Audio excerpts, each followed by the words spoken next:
when she handed me an ultimatum to dismantle my own property in just 3 days. There was no warning, no chance to appeal, just a deadline and a smug grin like she'd already won. But the moment she tried to shut me out of the house my family built, she awakened something no rule could contain. This kind of misuse of authority isn't new. If you've been through something similar, I'd love to hear your story. I'm Frank Dawson, 60 years old. After over 3 decades working as a land use officer in Oregon, I thought retirement meant peace. Instead, I inherited my grandfather's cabin on Cedar Creek, part of a 40-acre parcel bought in 1982 to nurture a quiet, respectful neighborhood. For a while, it was exactly that. Then, a woman named Evelyn Harper moved in 5 years ago.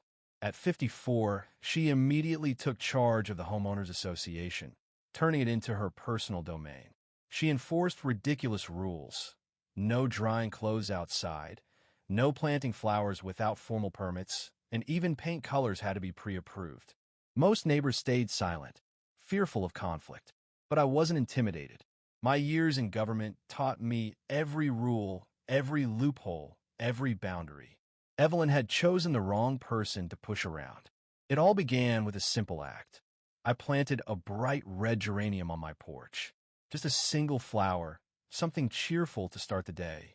The next morning, Evelyn appeared with her clipboard and that smug smirk, telling me I needed HOA permission first. I told her firmly, "This is my land, I'll plant what I please." Her smile vanished, replaced by a shadow of anger. What Evelyn didn't know was that my grandfather had originally bought the entire 40 acres around Cedar Creek. He leased 38 acres to the HOA for a symbolic $1 per year, hoping to create an affordable, welcoming neighborhood. I'd inherited that lease and never raised the rent, trusting neighbors to act with fairness. Refusing to bow to her demands, Evelyn launched a relentless campaign against me.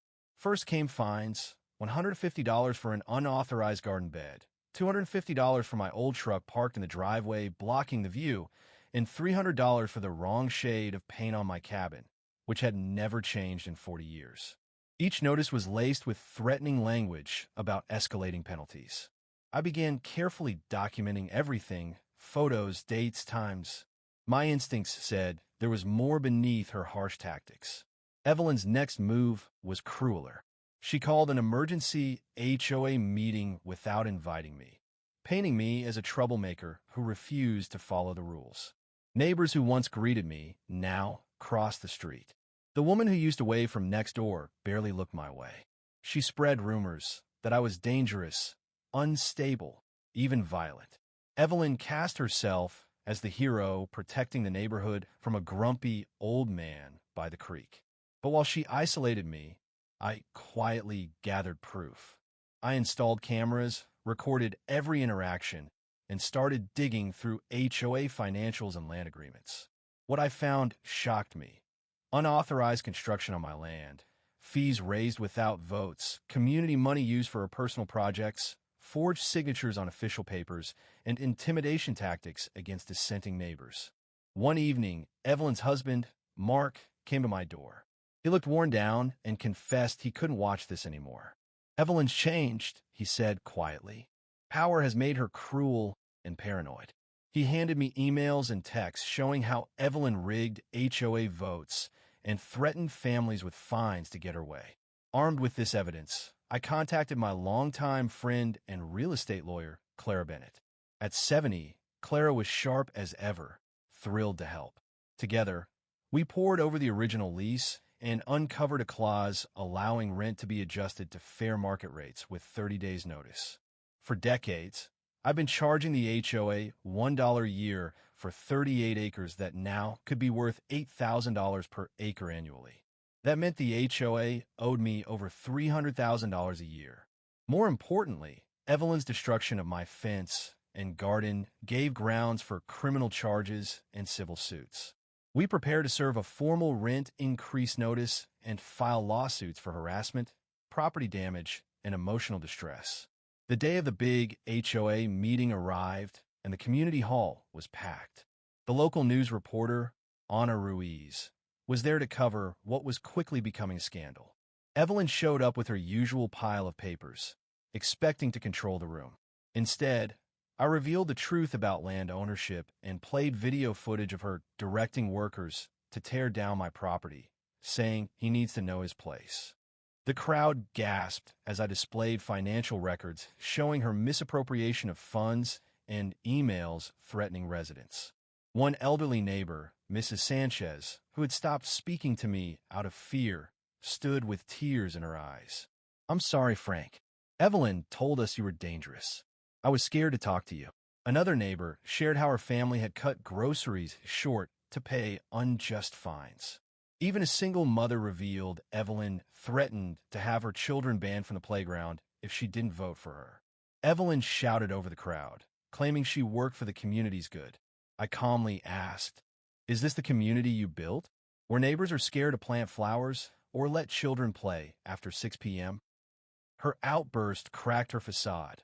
The room saw her for what she was. Ana Ruiz addressed the crowd, affirming my legal right to end the lease. But I told everyone I wasn't evicting anyone. I wanted new leadership that truly served the people. A vote was held. Overwhelmingly, Evelyn was removed from all HOA roles. She left in silence, while Mark stayed behind to apologize and promise to help restore community funds. Mrs. Sanchez was named interim president. Her 30 years as a school principal brought calm and fairness. Together, we overturned Evelyn's ridiculous restrictions, reduced fees, and restored transparency. Over time, the neighborhood healed. Property values rose, not because of strict rules, but because neighbors genuinely cared for one another. Mark stayed in the community, working to mend the damage. The story went viral, inspiring others facing similar HOA tyranny to stand their ground. Today, I sit on my porch, watching kids play until dusk. Our community garden blooms with red geraniums, a symbol of our fight and renewal. The real power lies not in titles or threats, but in respect, courage, and standing firm for what's right, even if you stand alone. What this experience taught me goes far beyond HOA rules or property lines. It's a reminder that true strength doesn't come from wielding power to control others, but from standing firm in your principles, even when the odds feel stacked against you. Evelyn thought she could silence me with threats and isolation, but she underestimated how resilience paired with knowledge can turn the tide. Communities thrive not through fear or strict regulations, but through trust, respect, and collaboration. The change we fought for wasn't just about reclaiming land or rights.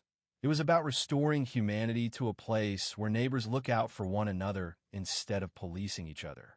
Seeing the garden bloom with those bright geraniums, symbols of hope and renewal, reminds me every day that sometimes the smallest acts can spark the biggest changes. This story isn't just mine. It's a call to anyone feeling powerless in their own backyard. Stand your ground, gather your truths, and don't let fear decide your future. Because the greatest victories aren't just about defeating an opponent. They're about building something stronger, kinder, and better in their place. And that is worth every fight.